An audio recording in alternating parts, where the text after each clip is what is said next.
Phase Zero, episode 22. Oh, I was looking at the Twitch stream. Was I like on a weird delay there? Yeah. I was like, just kind of pause. Phase Zero, episode 22 starts right now.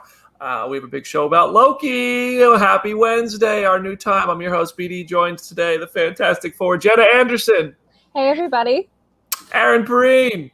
So excited to get started. Let's go, Jamie Durack. Good morning.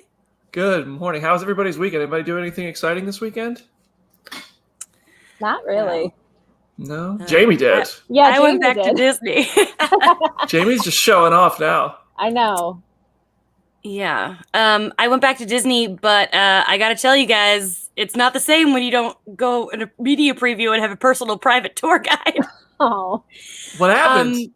Okay, so to get into Avengers Campus, it's a 5-hour wait just to see the campus.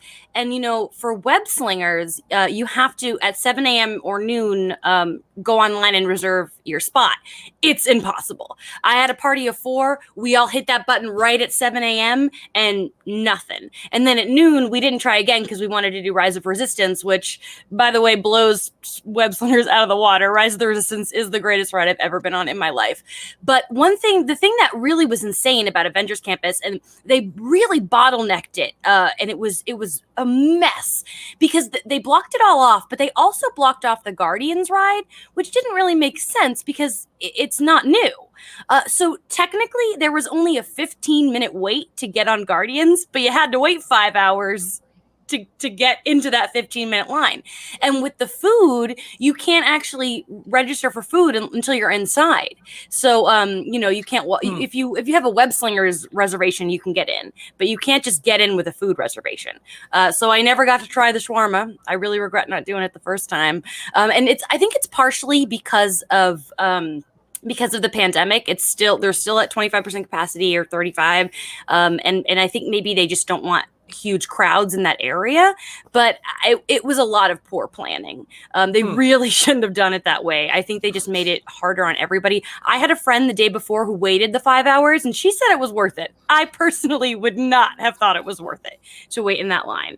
So I would, if you're going just to see Avengers Campus, I'd hold off a little bit until it's a little more it's a little less insane. Also, overall, they've eliminated fast passes right now. Aaron, did you know about this? I know that you have a lot. That seems counterproductive to me as well, to get rid of fast passes. There was just a lot of stuff you couldn't do still. Still had fun. Still Disney. Had a great time. But if you're going for Avengers Campus, either be prepared to wait in a line all day or just save it for another time. Listen, I have my tickets for Monday, so I'm locked in, and I'm gonna try to still be excited. Okay. Oh, that's a bummer. But I'll report back in 2 weeks on the show when I'm back from Avengers Campus. But yeah, that's I'm not surprised it's crowded, but that's a bummer. But yeah, we do have a big show today about Loki, and we have 2 interviews. You're going to hear from Tom Hiddleston on the show. You're going to hear from director Kate Herron on the show. We're going to talk full spoilers in just a few minutes. But first, of course, we're going to talk about some MCU updates.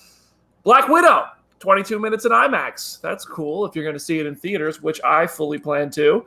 I believe tickets are going to go on sale as soon as Friday. That's my guess. I think we'll get some looks at that. And I know that I will have some more Black Widow stuff to talk about next week on the show. I can't even hint at more than that. Maybe I'm already in trouble. So that's exciting. But Jenna, are you planning on seeing this in theaters? I might at this point. I know when we talked about it 2 months ago, I was definitely in the premiere access crowd. I still might be, depending on how things are. I literally just got fully inoculated from my second shot yesterday or 3 days ago. So it's I am just easing into going out in public and being comfortable. So hopefully by the time Widow comes out, I will feel okay going to a movie theater. Because the 22 minutes in IMAX is a very cool idea. That's a pretty solid chunk of the movie. Aaron, you going to theaters? You watching it at home? I think we'll probably be going to theaters. Ariel's been rattling the cage. My girlfriend's been rattling the cage about, we're going to see it on a bigger screen. We spent all this time inside. She's pretty committed to it. So yeah, we'll be at the theater down the street. I don't know where the nearest IMAX is to me because we're in Central Coast. So I'm probably just going to be in regular definition. I'm sad I'll miss out on 22 minutes. That sucks. But yeah, we'll see it in theaters. If anybody, I'll be at the Regal Opry Mills opening night IMAX. If you're a Phase Zero listener, come say hello. Jamie, you going to theaters? You watching at home? Oh yeah, I've already started going back to the movies. I'm fully vaxxed. The very first thing I did when I hit the month mark was start going back to the movies because it's the only thing I ever did in life before. So yeah, there's no way I'm not seeing that in the movie. But then I will then get it on premiere and then watch it at home as well. I'll probably do both. That's the trick. We're going to rewatch this one, let's be honest. Next up, Black Panther Wakanda Forever. The sequel to Black Panther is casting Atuma and Namora. Atuma is like the cousin. No, Namora is the cousin of Namor, who helps basically overthrow him in Secret Empire, which is a story we think might come to the movies eventually. And Atuma is like, honestly, kind of like an M'Baku for Atlantis in a way, like a challenger to Namor, rival, but like kind of an ally. I think Namor's going to, and also the big thing report from the Illuminati is that Tenoch Huerta from Narcos is playing Namor in Black Panther Wakanda Forever, which I think is super exciting. I think Namor could be like a Loki level villain / anti-hero in the MCU going forward. That's kind of a role, that equivalent type role in comics. Anybody, Aaron, what are you thinking about all this? I thought it was really interesting. I mean, of course, until we get it in solid, this is what it is, it's kind of hard to talk about it. But from the moment the freaking earthquake happened in Endgame, everybody's been saying it was going to be Namor, right? We all sat there and Feige and everybody was like, whoa, what are you talking about? Ryan Coogler being like, I haven't even written the script yet. What are you guys talking about? And then boom, Namor. So, I mean, the more Marvel changes, the more it stays the same, trying to lead us off the trail of things, and then it inevitably ends up being exactly what we all thought. I think it could be exciting. I mean, that's also a way where you can sort of navigate the weirdness of not having T'Challa be there, I guess, because everybody will be so up in arms about what's going on with the Atlanteans and them existing and their conflict with Wakanda. I think they can find ways to make it sort of like industry or mitigate that in some way. Ryan Coogler's job just isn't easy. I don't understand. I'm like, Godspeed. This is a lot to do. It would have been hard to do this if it was a regular, like boilerplate, straightforward like sequel. And it looks like, just like Loki, it's going to really build into the things that are come later for the MCU. Like it's going to be one of the big ones that you're going to earmark for sure. He's going to have to find a way to shoot this thing underwater. What? I'm sure James Cameron will provide him some tips, since apparently like 3 of the Avatar movies are underwater or something. I don't know. I'm just hoping if we get Namor that I personally just really want this to lead to like the OG comic defenders of like Doctor Strange and Namor and a bunch of other like kind of the B and C list sort of weird team of Marvel characters. Like I really hope that does end up happening in some capacity, because it's like now that you have Namor, you kind of need to have him interact with other people. So I'm really curious. Like you said, it does feel like he could be a Loki kind of character where he just bounces off of so many interesting people. And then in 2020 or 2032, he gets his own Disney Plus series. Yeah. Anybody else have anything on Namora or Atuma before we move on? All right, the panel has all shaken their heads and wide-eyed us, and we're moving on. Issa Rae, this happened right after last week's Phase Zero recording, so we're talking about it this week. It's been a short break. We moved up, so we lost 2 days. So we don't have much news.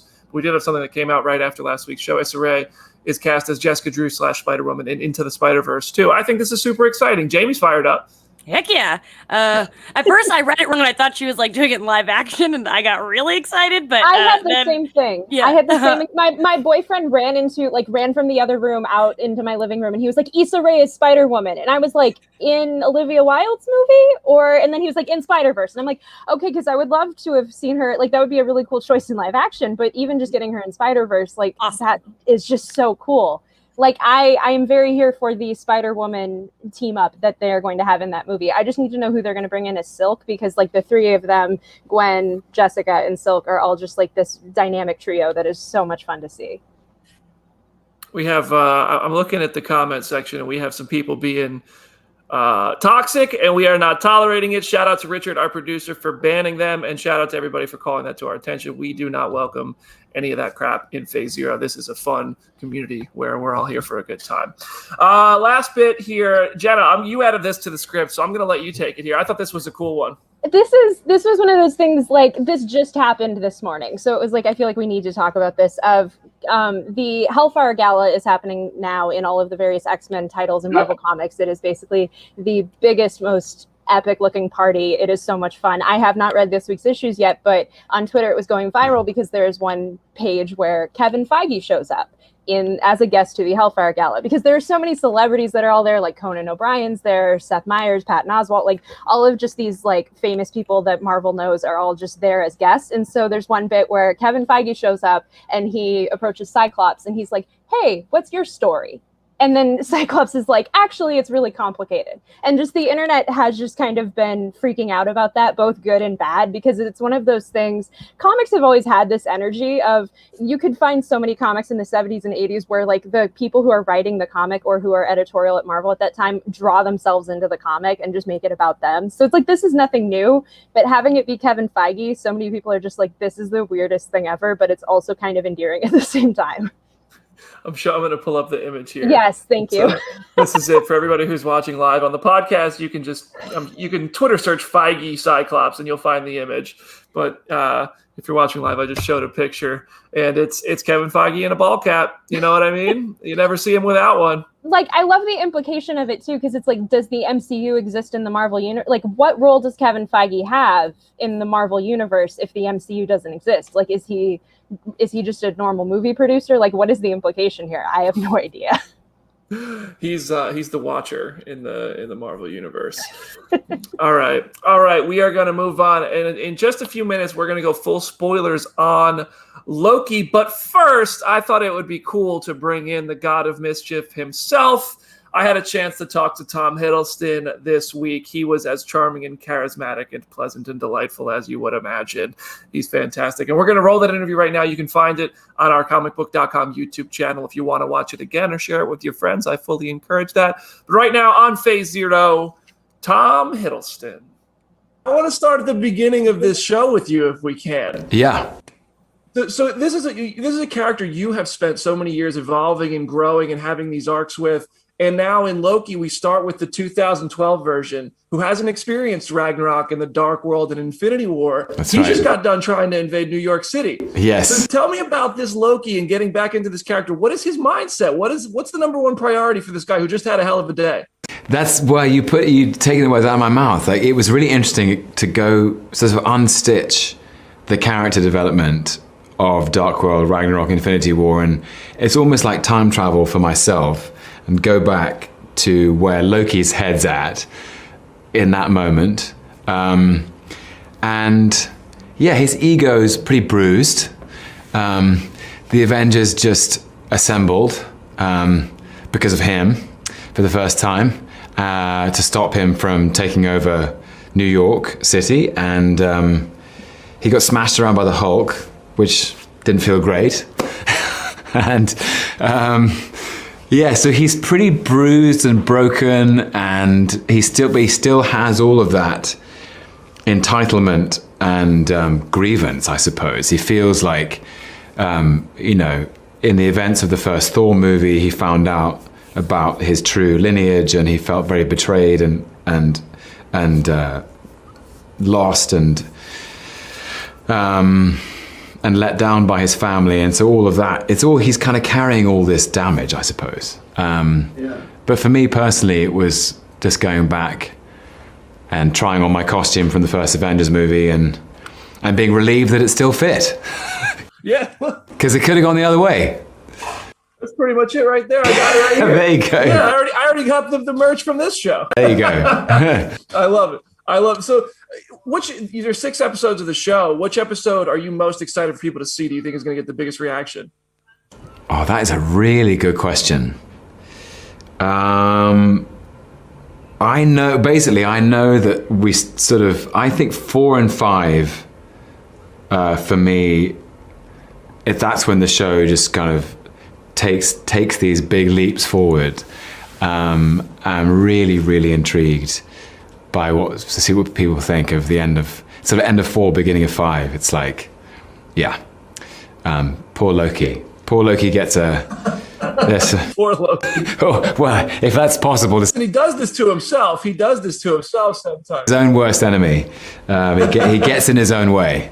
And so my last thing for you, I want to like talk about the Infinity War, the scene where Thanos kills Loki. Yeah. It seems like Loki, you know, he puts on the show that he's ready to betray Thor, but clearly he's bought in a little bit to that relationship through these years. I'd love to, you know, can you give me a peek into Loki's mindset there? What were kind of his final thoughts as you know, Thanos was choking him out and he was sacrificing himself to save his brother? Yeah, that's a great question. You know, I think that whole scene is overwhelmingly terrifying for both Thor and Loki. From the moment that film opens. Yeah. And I think genuinely, you know, he's seen Thor in some tight spots before, but he's always trusted that his brother will find a way out of it. And in that moment, he knows, like, if he doesn't do anything, that his brother will die at Thanos' hand. And when he first starts speaking, I think he's just stalling for time. He says, if you're going to Earth, he might want a guide, have a bit of experience in that arena. And he's just trying to think of a way of stalling Thanos and he's improvising. And then I think he realizes, I've only got one shot at this. And it might not work, but at least I'll have saved my brother and I'll go down swinging. And I always found that very touching, is that, you know, when he knows what he's going to do. And in Loki's defense, I know some people have been, you know, why does he use a knife and stuff, but he does go for the head and he almost makes it. So he knows how to do that. But I always found it very touching that when he's listening, he's sort of introducing himself. He says, "I, Loki of Jotunheim, Prince of Asgard, God of mischief, Odin's son." And he calls himself an Odin's son. And really those movies up until that point have been, especially from Loki's perspective, is like, who gets to call themselves an Odin's son? And the fact that he kind of addresses himself in that way and looks at Thor I found really touching. So yeah, I think in that moment, what's going through Loki's mind? Damn, didn't work, I guess. But hoping that Thor will find a way out. Yeah. They made it happen in the end. They did. Here I am. Here we are. Look at that backdrop behind you. You know, I kind of can't believe it myself. Yeah. That's right. Well, congratulations on the show, man. I can't wait to see more of it. And thank you so much for the time. Hope to talk to you soon. Thank you, sir. Yeah, see you again.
Programming. I'm sorry you all had to suffer through that Tom Hiddleston interview. That was like ASMR. I could have I don't know, my serotonin levels just spiked so much just listening to him talk.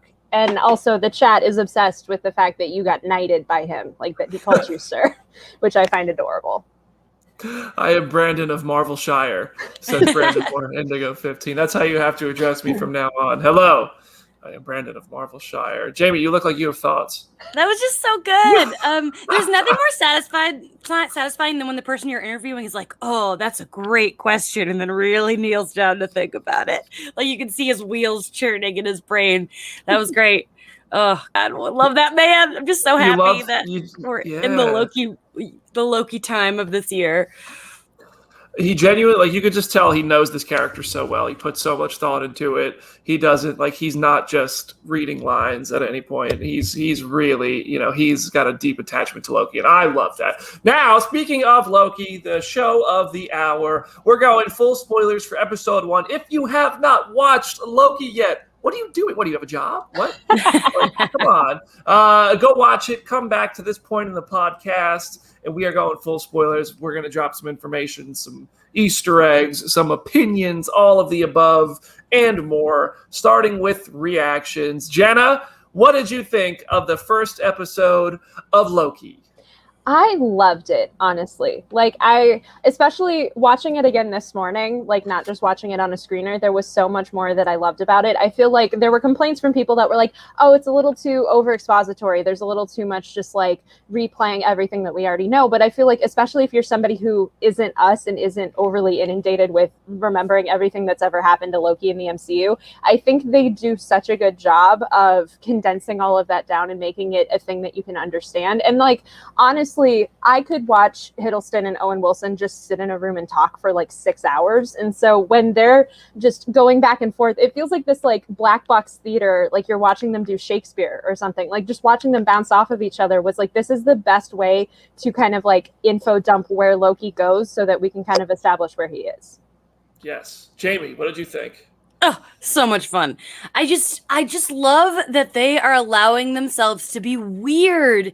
And that is like just so my brand, just every second. And, seeing Owen Wilson on my screening, it's been so long. It's like fills me with such like pure joy. I was transported to being 14 again and seeing Life Aquatic a bunch of times in theaters. I'm just like so happy he's back in our lives. My friend said the funniest thing though. She said that Owen Wilson looks like he's doing John Slattery, Howard Stark cosplay.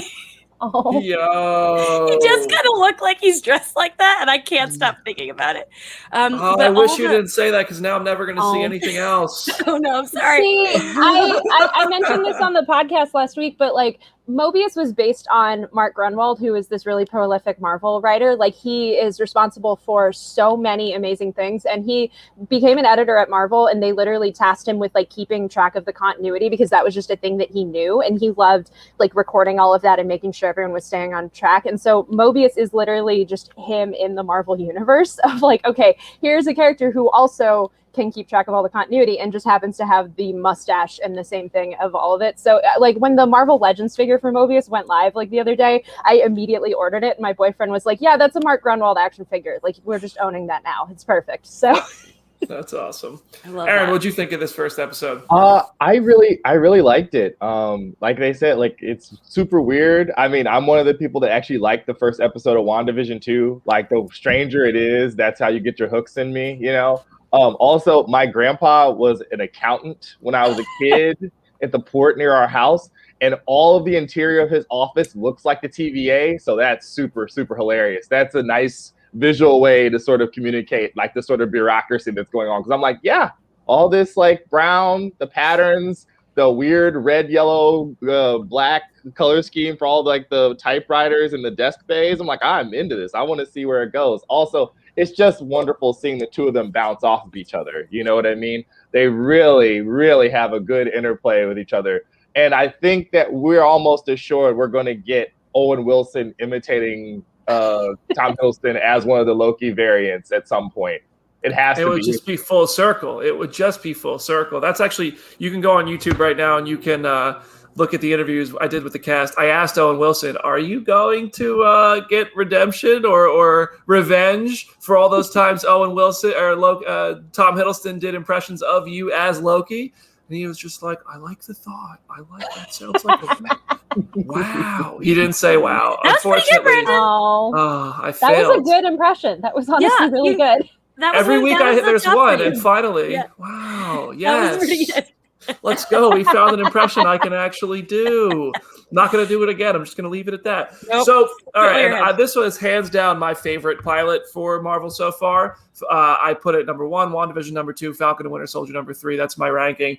I loved the WandaVision pilot, and I was very middle of the road on Falcon and Winter Soldier. But I feel like this one not only set up its own series and brought in awesome characters and showed us we're going to have great character growth, kind of on like a V2 of Loki, but it also, I feel like, introduced more concepts and ideas and story threads in one episode than all of WandaVision and the Falcon and the Winter Soldier. And I'm a sucker for that stuff. Like, I don't know if we're going to get the character development on Loki that we got on WandaVision or the Falcon and the Winter Soldier. I think we can, but those two were so thorough and deep with the characters. And this one feels like we're going to have character development, but we're also going to have a ton of world building for the MCU and multiverse kind of introductions and building. I don't know if we're going to go all in on anything crazy or have any crazy ramifications on the MCU in this show, but we're going to get the ideas introduced and we're going to learn how they work in this cinematic franchise. And I love that. And I want to get one more opinion. Richard, I want you to turn your camera on. You watched Loki. I say every week, I'm like, I want to bring Richard on the show. He's being shy. Hold on. Richard Adams, our producer right now. Is he not going to do it? I want to get Richard's thoughts on Loki. Richard. Oh, I don't know what happened. He's not typing anything. He's probably just like, oh, my webcam is torn down or something. All right, we're going to get Richard on the show. Richard, I want you to drop a note in the chat as soon as you are camera ready, because I want to hear your thoughts on Loki, but we're going to keep going. I loved starting the episode with the Avengers stuff. Even if it was reused footage from Endgame, I love seeing the Avengers from 2012. And I also like the nod to Iron Man in the desert. Does that get anybody particularly fired up? Because we're going to talk about later in the episode how the Infinity Saga feels very dismissed. But I personally loved the ties. Aaron, what did you get fired up over Avengers stuff? I kind of do love it, because at first I'm like, oh, we seeing this, and I'm like, I get it. But like, I have to remember, like, most normal people aren't rewatching these movies at the rate that we are. Like, all of us are. We're all just rewatching and trying to figure out things or whatever. Like, Jenna knows more about Ravonna Renslayer than like 98% of the population now. But it's like super interesting because like he has had this really, really freaking long day. When you think about it, it's like, I tried to take over New York. It fell flat. I got arrested. I got played. The Hulk used me as a skip it.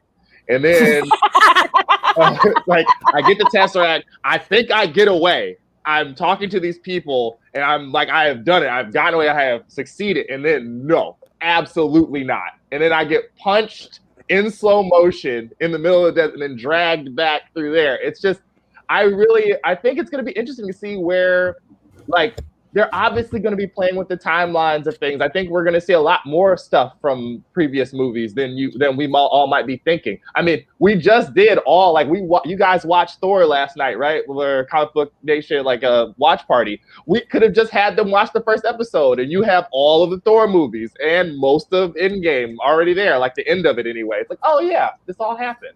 So I look forward to Chris Evans strutting across at some point. That's probably going to happen. I'm down. I watched every Loki movie yesterday. I had like a whole Loki day and watched every movie that he's in. And even still, even though I'd watched the episode already, I was still excited to see all that stuff, the connection stuff. It's just fun. It's like we've earned it. I don't mind a recap because I love nostalgia and I like to be reminded. And I think we all know which part of the recap I was most excited about. I was going to say, last week on the show, on Friday, Jamie said, please show us Phil Coulson. And then when I watched the episode, like immediately after our show, I wanted to text you, but you hadn't seen it yet. And I was like, you asked for Phil Coulson. He died in this episode.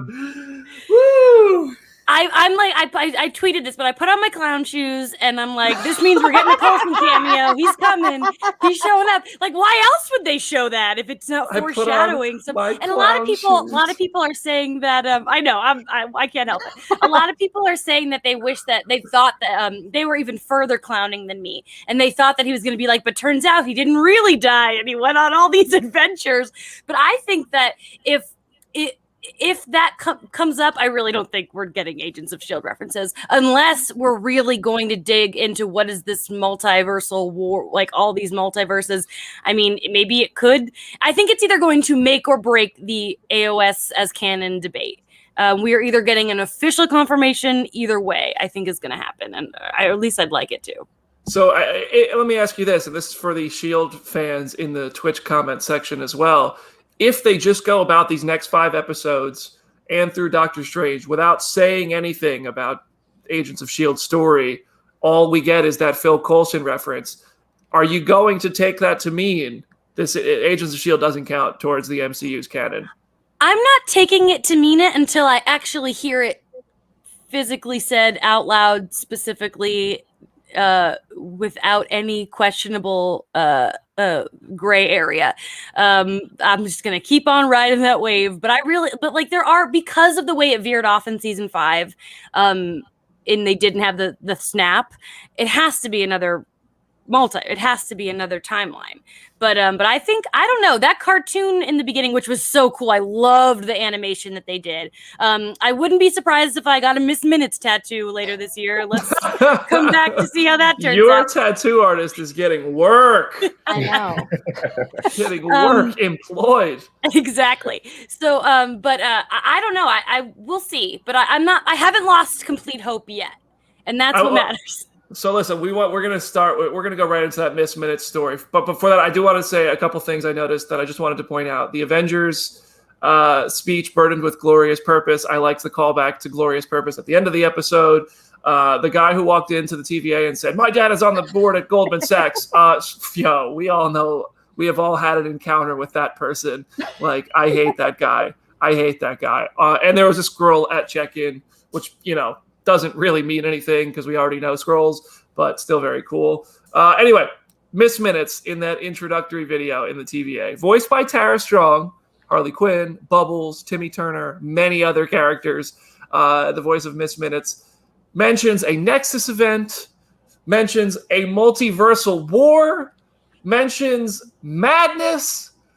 I mean, Secret Wars has to be coming. I've been talking too much. Who wants to kind of explain why this is so important to the person who might not understand why this is so important? Who wants to lay this out? Any volunteers here? I can. As we established before we started recording, I am kind of like, it is funny to me, as we'll discuss later, that we're kind of dismissing the Infinity Saga and then immediately going into Secret War speculation, like just instantaneously, because I'm just already waiting for all of the, just every single thing in the MCU, people speculating about it tying to Secret Wars. But basically, yeah, for those who don't know, Secret Wars is a comic storyline that does deal with a multiversal war. It usually has kind of more components of the MCU filtered in, but that is kind of a thing that people have wanted to see for a really, really long time. I know that's the movie that the Russos said that would be the only thing that would return them back to Marvel, would be to direct a Secret Wars movie. So the fact that they're teasing that, and then also like the having multiversal and madness so close to each other, it's like, oh, y'all know what you're doing. Like, Doctor Strange is on the way. You know that you're going to just rip the timeline open so that Doctor Strange can try to fix it. Yes, and I have a theory on that. So Secret War is really like the short version is these universes, as they said in the video, start to kind of merge into like all they like are colliding with each other, and everybody wants to be the one that survives basically, and then they kind of work it out. It gets erased kind of, and it's a secret, so it's Secret Wars, right? Like, that's the shortest version I think I can make without getting with like, but what if Secret Wars, as we're gonna see, already happened? Like, what if this, whatever Doctor Strange is leading to, and like the Secret Wars movie or show that we're gonna get, I don't know, 5, 10, eventually years from now, what if that's what this is already referring to, and like we just haven't seen it? Because the time variance authority is not existing in any one space and time. Like, they're not in the future, they're not in the past, they're not right now. They're just kind of infinite and not at all. I don't think that's the case. I just wanted to, put my tinfoil hat on, but yeah. I have a question for everybody, and it's: do you think so? There are some other implications other than just Loki with the Tesseract. We've got Gamora and Nebula are no longer in their timeline. We've got whatever's going. We still don't really. The Cap thing has always been a big question mark because we never got a straight answer there. But there are still some things that definitely are affecting the timeline that aren't just Loki. So do we think those are going to get touched on, or are we just going to be asking these questions for the rest of our lives? I don't see them getting touched on in season 1. I feel like, especially like we have to have Guardians 3 come out and kind of deal with all of that, but it feels like something, if Loki does get a season 2, it feels like something that they could probably acknowledge or reference. Because yeah, especially with like the Steve Rogers of it all, I've like both times I've been watching the episode, I've just been sitting there like, okay, how does he factor into this? Because he messed up the timeline arguably more than anyone did. So it's like, does the TVA notice that, or does the TVA think that that's supposed to happen because then that leads to Sam becoming Cap, or what is kind of the story there? Because I honestly don't know. I mean, this is the supposed to happen thing. I mean, but if it's supposed to happen, like Gamora and Nebula are no longer having any of their adventures that they have in Guardians 1 and 2. Like, those are the things that I'm like, but I think I'm like ready. I trust. I have faith. Well, so in the comics, there's like I don't remember exactly where I saw this, but there's a thing in the comics where the Time Variance Authority has kind of like a log of discontinued timelines or discontinued like universes. So I feel like the timeline that Nebula dying from and Gamora being pulled out of could just be a discontinued timeline where they like, all right, well, we don't care about that one. It's not the sacred timeline. We can sacrifice it. We like the timekeepers don't care about that universe. They care about the sacred universe, which is the one that we're following. I don't know. I mean, they're clearly gonna have to do something about that. I asked director Kate Herron about that. Like, she talked to James Gunn, is the TVA, shouldn't they be after Gamora? Like, shouldn't they be trying to resolve this? And she was just like, no, I've never talked to James Gunn. But you'll see that in the interview that's coming up at the end of the show today. But yeah, I mean, that is a lot. Like, time travel is a sticky thing to work with. So I don't know where. I wouldn't be surprised if this is just one branch of the TVA and they're pretending this is the one timeline, but there's like a bunch of sacred timelines and people in charge of all the timelines. And that's when the war is. I just really want this war to happen.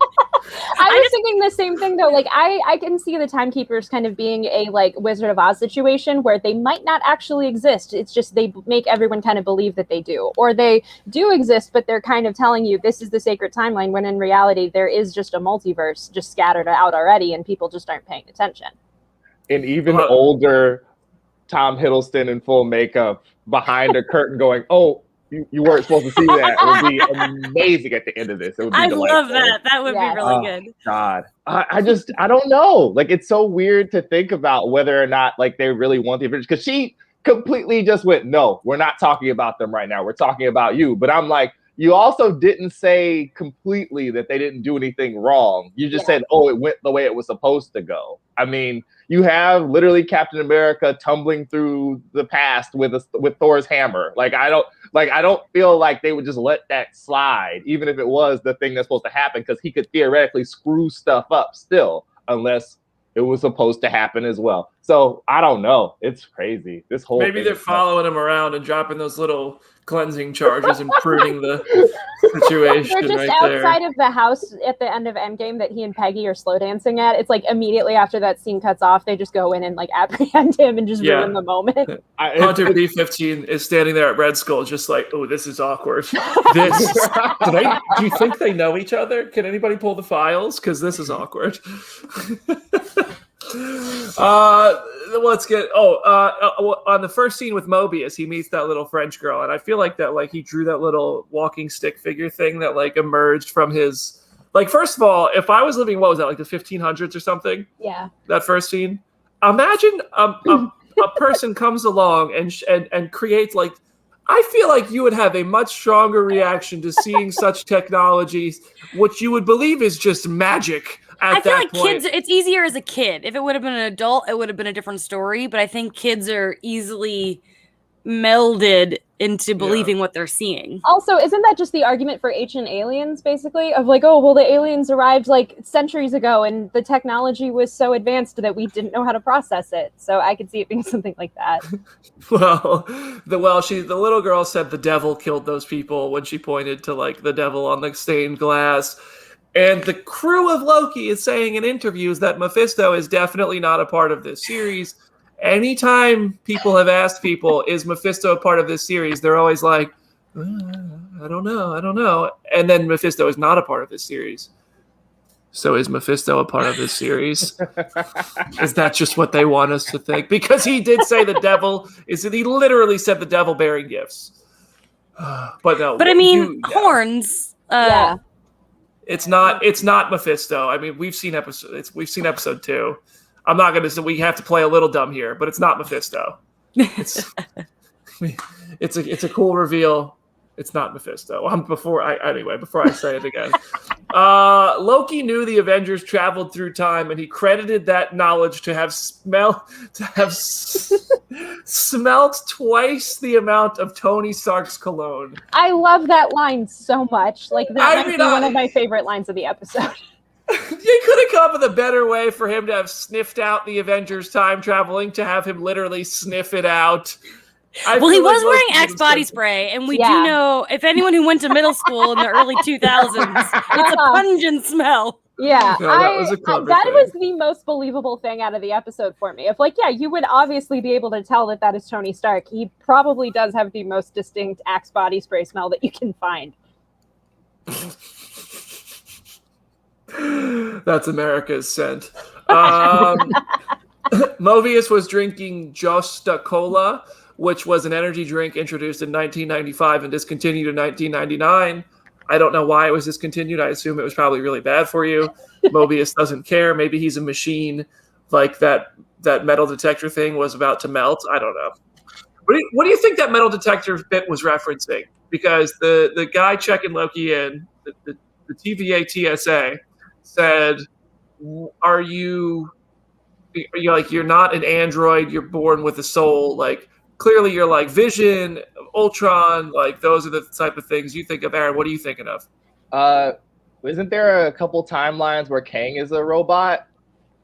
Like where he's like a replicant or whatever, and him getting in there would obviously be kind of bad. So I don't know if that's how I see it. Of like, if somebody knows that the TVA exists, they could send a robot who looks like a person into the TVA and just say, "Oh, you're a variant," and then that could potentially screw things up. So yeah, like everyone in the chat is talking about life model decoys. So I feel like that could easily have been something that somebody tried to do, and so now they have to have the security thing as a result of that. My first thought was obviously the Chronicoms and Enoch from Agents of S.H.I.E.L.D. Anytime I can bring it up, I will bring it up. I'm so sorry for what's not going to happen for you. I know. It's okay. Oh, man. All right. And the D.B. Cooper story, Loki was D.B. Cooper. So hold on. Let me get this straight. So Loki, already had visited Earth, but never mentioned that. B, lost a bet to Thor, and C, was going to pay him back in American cash. Was that the plan? Is that what was happening there? Our money is good on Asgard, ladies and gentlemen. I love, because when they had the DB Cooper stuff in the trailers, I assumed that was going to be a whole episode of somehow with the TVA he has to pretend to be DB Cooper. But I just love it so much better that it's just a thing he's doing just for fun. And I love the implication that Heimdall is sitting there on Asgard, what are you doing this for again? What do you need me to open the Bifrost for? I don't know, but I'll do it, I guess.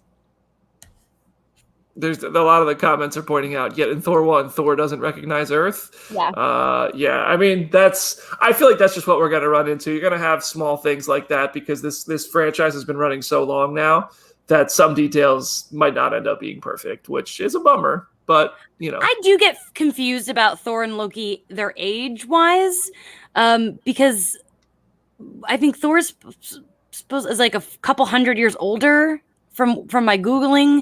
But then right. I was in Ragnarok, when he's telling that hilarious snake story, and he's we were 8. Mm-hmm. And every time I'm really just trying to figure out how old they are. And then in the first Thor, it's so funny when I'm watching yesterday and Anthony Hopkins is "You're a child. You're acting like a young man." And it's well, he's 1,000 years old, though. That's the same excuse that men get in our reality. Oh, they're only 45. They haven't hit their knowledge yet of what they shouldn't be doing.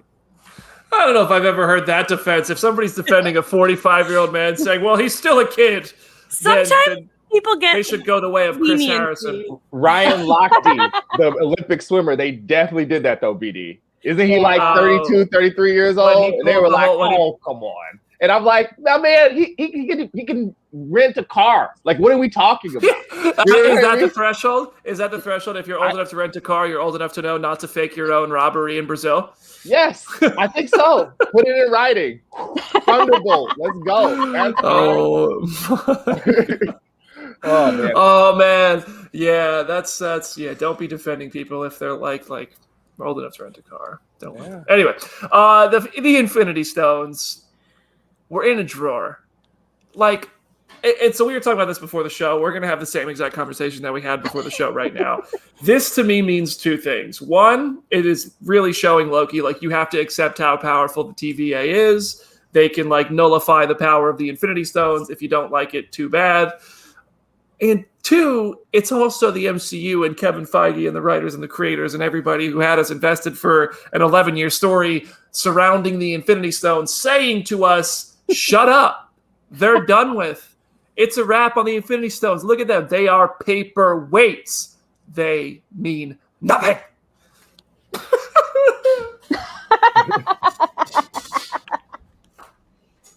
Why do I even have this thing? Why do you have two? Wow.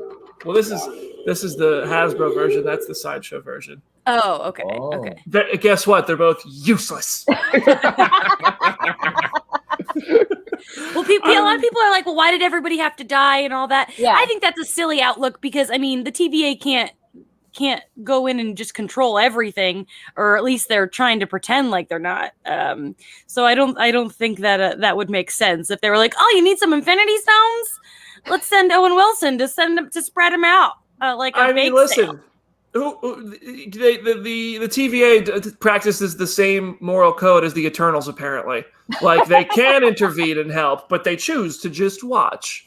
So I will say there was a TikTok that we wrote up on the site that was going viral. That was somebody who pointed out, like, why in Endgame did they not just go to the day after Infinity War? Like, why did they not just time travel back to then? Because it's like Thanos had all the stones. He was just chilling in the garden. He hadn't destroyed them yet. Why couldn't you just do that and have the movie be way shorter? So it's like the 1-2 punch of that. And then this episode where they're literally paperweights has just completely broken the way I see the Infinity Stones, because it's just like there's so much convoluted stuff of just how people use them.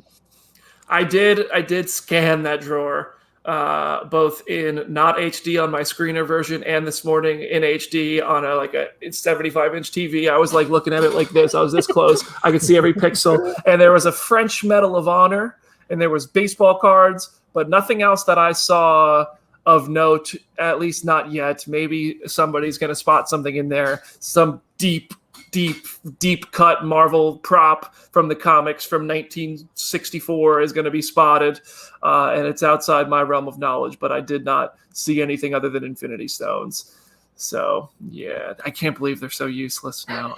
But I feel like they could come back to the MCU. We could do the Illuminati. We can have like a story like that in Doctor Strange, and maybe like the TVA goes down and they're like, well, maybe we should keep these things like just in case, and everybody keeps one. Aaron, what are you thinking?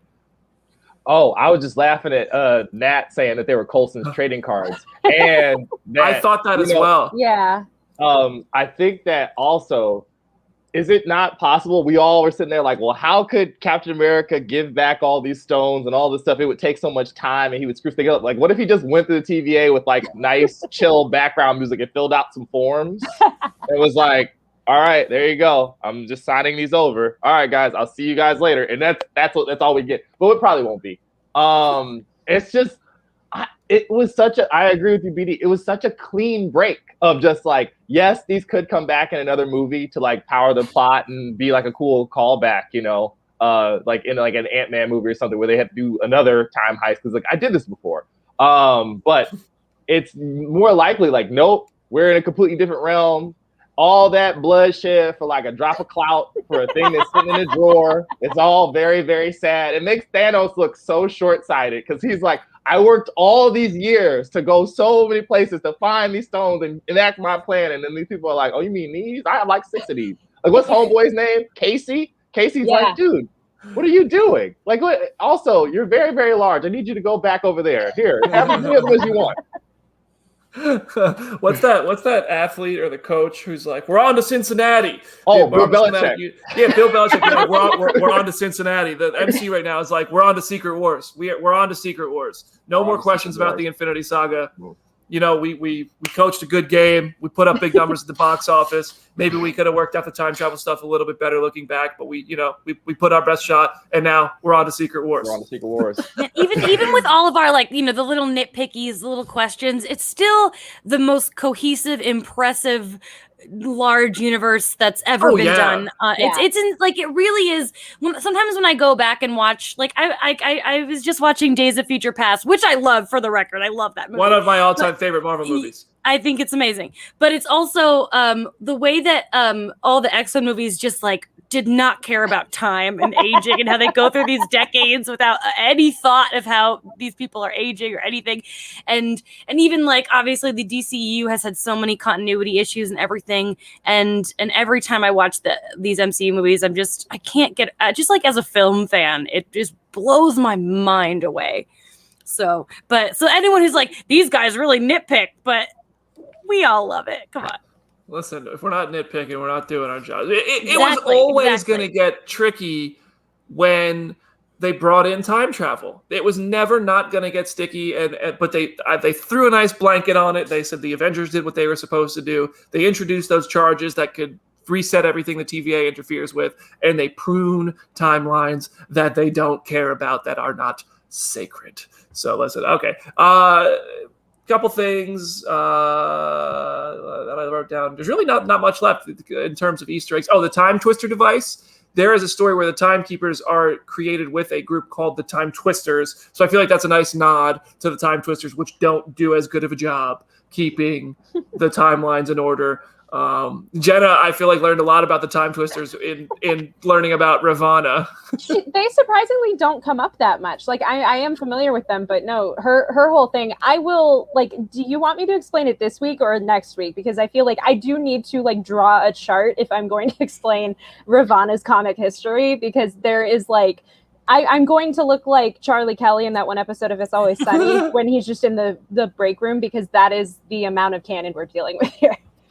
I would love to have you write that down and send it to John Mason and have him make a graphic, like an actual graphic. I can do that. Yeah. Or actually, you know who would love to do that would be Nick Floyd. He loves doing time travel stuff. He loves time travel videos and stuff. But yeah, I mean, I think we're gonna need more Ravonna, and I think next week we do get more Ravonna, including we get more Ravonna. Yeah. So.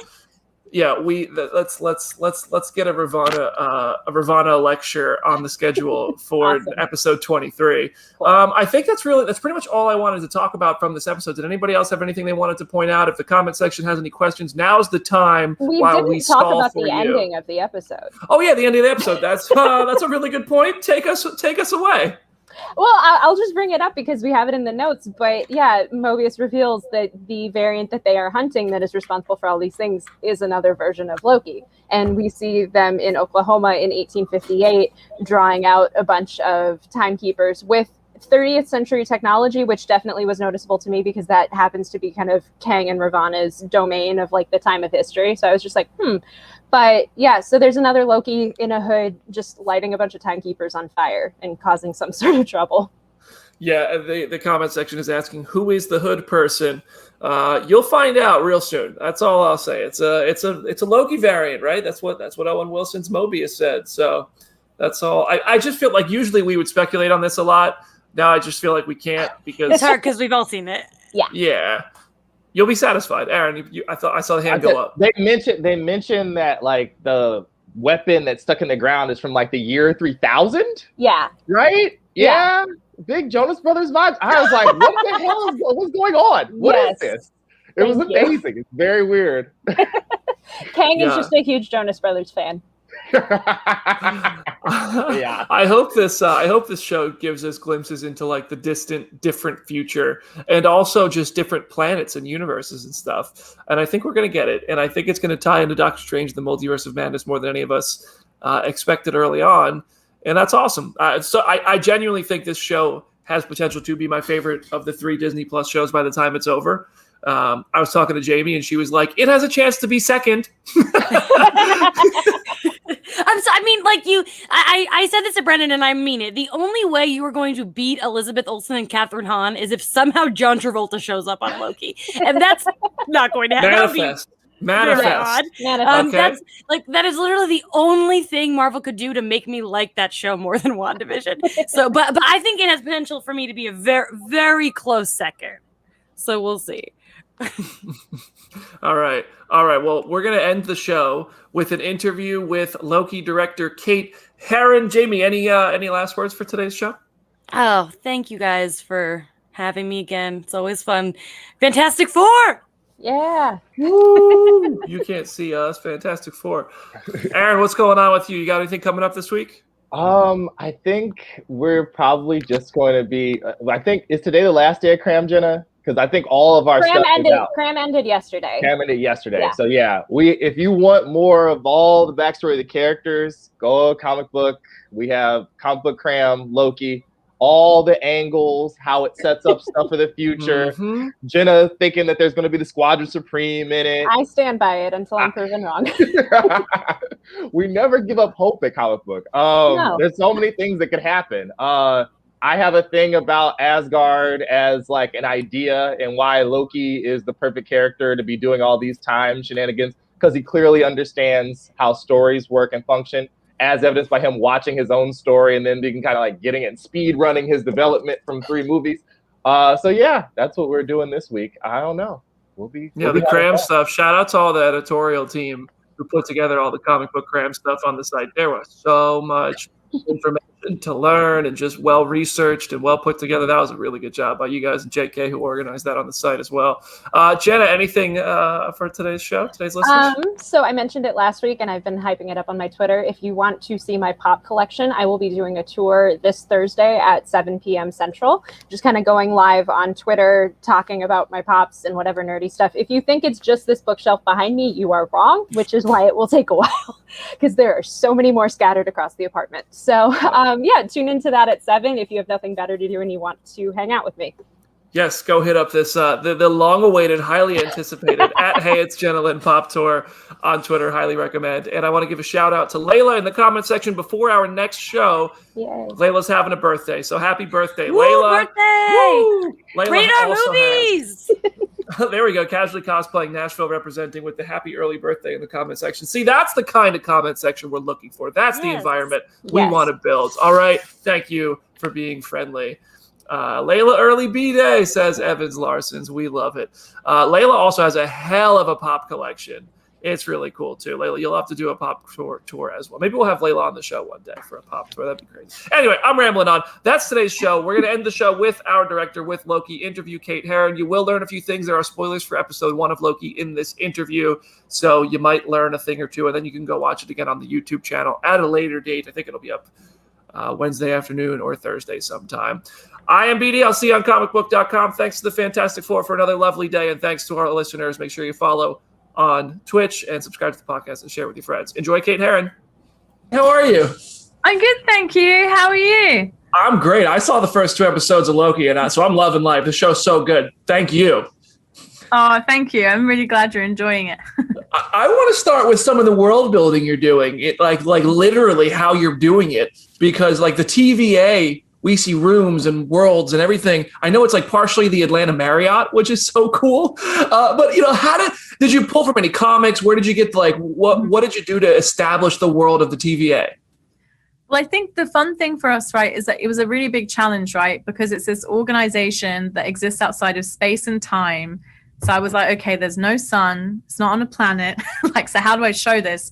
And something really awesome in the comics where they show the TVA is they have those images of the desks stretching off into infinity. So that's definitely something that me and my production designer and our visual effects team took a lot of inspiration from. You see in that viewpoint, it's almost like a city that stretches into infinity, but it's not really a city. It's just like an office that stretches into infinity. So I think we definitely took inspiration from the comics. I'm also a big fan of sci-fi, and I wanted the show to be kind of a love letter to sci-fi. So, I stole from everyone. So, Blade Runner, Metropolis, The Hitchhiker's Guide to the Galaxy.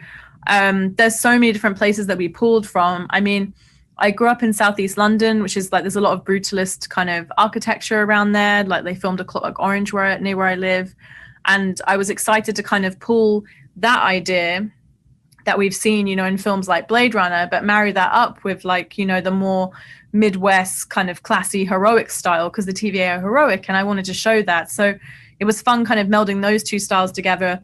And then also just bringing in with that, like my own experiences in offices, like, you know, like I worked as a temp a lot, and I remember like the technology, like where I used to work wasn't like the most updated. So I was like, oh, it'd be so fun if like the technology in the TVA maybe isn't the most sophisticated looking technology, but it's still, you know, it works and it's powerful. So why replace it? So we had this kind of retro futuristic kind of look across a lot of our tech, and it was really fun. I mean, and some of that does have references to sci-fi. Like I think the font on one of the computers is very similar to the font on the computers in Alien.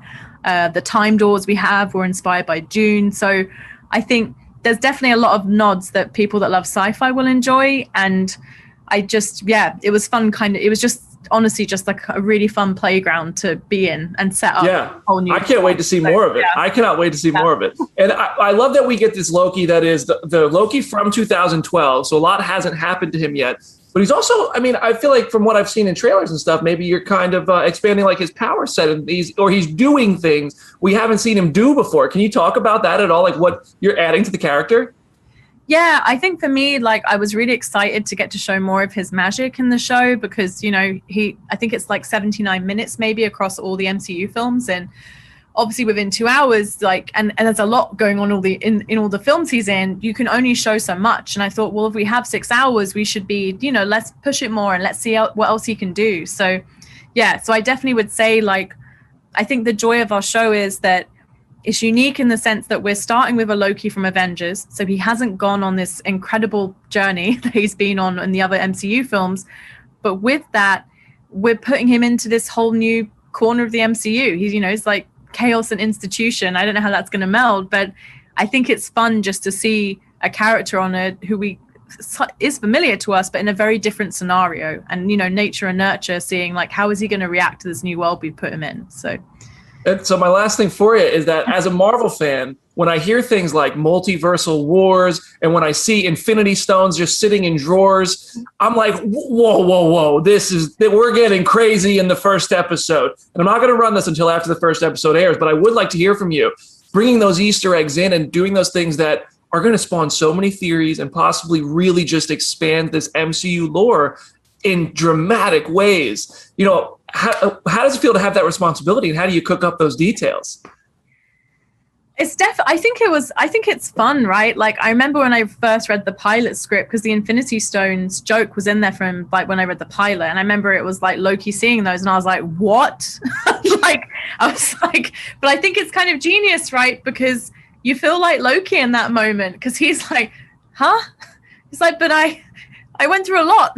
Like, what do you mean? You're toying with my emotions? And I think that's kind of the fun thing, right? With us doing that, is that we're kind of hopefully showing to the audience that, yeah, this is a new part of the MCU, and the rules that had been set up are not the rules anymore. And I think, yeah, like I always enjoyed that joke, but also I think it's a really good marker for, you know, the fish out of water story almost with Loki, that we are really going to see this place through his eyes and be like, yeah, like what the hell's going on? Like, so yeah, so it was just very fun. It was very fun. Loki starts with a version of the character from 2012 who's pulled out of Avengers Endgame and sent to the kind of the post game of the Avengers. He has not experienced the Dark World. He has not experienced Ragnarok or Infinity War. What was the key to getting that Loki, to getting Tom back in that mindset on the screen? It was really interesting because I know, like, me and Tom would talk about certain scenes from Avengers. I remember when we were trying to like really like hone in on that. I remember we spoke about that amazing scene he has with Scarlet and how intimidating he is in that scene. And we kind of kept talking about that with the Time Theater, obviously, because it's similar, right? When he's going into the Time Theater with Mobius, he's like, I'm better than this person, you know, with Mobius. And I think quickly, he obviously works out that he's probably met his match. And I think that was something that we spoke about a lot, and just kind of making sure that, yeah, we were kind of following that emotional like path for him, because that was a real challenge, I think, because obviously the Loki that we all love, is like, you know, he's in a very different place in the recent movies. So, well, almost recent, Infinity War, I guess Endgame, we set off our Loki, which is fun. Right. So did you have to like talk to James Gunn at all? Because I'm pretty sure he's about to go through something similar with Gamora for Guardians 3. Did you guys have to collaborate at all on how the like character plucked out of a timeline works? Oh, I would love to speak to James Gunn. No, I did not speak to James Gunn. I follow him on Twitter, and I'm a big fan of Guardians of the Galaxy. So no, we didn't speak. No, but I mean, Marvel are pretty good at like, you know, keeping us like. I mean, but it's an interesting one though in a way, because Marvel obviously they oversee all that stuff, but I wouldn't say like me or the writers ever felt necessarily restrained by that. I think it's always Kevin Feige always goes back to what's best for the story, and if it's best for story, we'll make it work. So, yeah. Yeah, so far the story has been great. So I think Marvel, I don't know, what maybe they're onto something at Marvel. They might have, you know, a little bit of success. Now, I'm curious, with the 2 Disney Plus shows we've seen so far, WandaVision and The Falcon and Winter Soldier, and I feel like the journeys of those shows, WandaVision set us up with a full-on Scarlet Witch, and then Falcon and Winter Soldier gave us Sam accepting the shield and full-on Captain America. Is there kind of a character who has, would you say, a similar journey in Loki who really just develops into something even more, or just one character who you really think is one that people are going to connect to, that you're really excited to see? So I would say, like, you know, our guy, Loki, obviously he's going to go on quite an incredible journey. And I think, you know, the show's called Loki, and I think that's the real core thing. But I would also say across the show, all our characters have really interesting journeys across this, you know, to do with identity and like, are they good? Are they bad? Is it more gray area? And I think that's something that I'm excited with all the characters, to be honest, and how they all fall into that kind of gray area across the show. Are we going to get at least one wow from Owen Wilson as Mobius? A good Owen. You know, I don't think we have one. A lot of people are asking me this, and I don't know if we have one. Owen wanted to do something really outside of himself, and yeah, I mean, I guess there you go. I mean, maybe I'm wrong. Maybe one snuck in there, but I don't think we do. Yeah, it would be quite a moment. It might be a little too meta, but it would be quite a moment. I know the memes would go crazy. Yeah. Which episode do you think is the one that people are really going to have the strongest reactions to across social media and online and everything? This isn't like a trick answer. It's just like, I do think genuinely, like, me and the team, we're so aware that this was coming out weekly. And like, for example, like me and Michael, like I know we both love Lost, and like I used to talk about that every week with all my friends, and I'd have many arguments with my friends and be like, no, this is what the story's about. And like, but I do think I still do that about Lost today. Yeah, but I think there's something fun about it, right? That kind of weekly event cinema, like and television that. Sorry, because I always think of it like a film, but the weekly television event, like Game of Thrones, did the same. And I think we were so aware that we were coming out weekly that, you know, we wanted to feel big and bold like a movie, and we ran it like a movie. But the story is designed in a sense that we want to have conversations at the end of every episode, and we want to create excitement and stir up, you know, thoughts and theories. And yeah, it's you know, something to be enjoyed. I mean, I love going to the movies, but I equally love, you know, I always say arguments. My friends are going to be like, yep. But the arguments you have with friends in a bar afterwards, you know, that's kind of the joy of it. It's so cool. Well, listen, it's a pleasure to talk with you. Thank you for your enthusiasm on social media around this. It's been so fun to watch. I know you're having a blast. Congratulations. The show's great. I hope to talk to you again soon. Thank you so much. Cheers.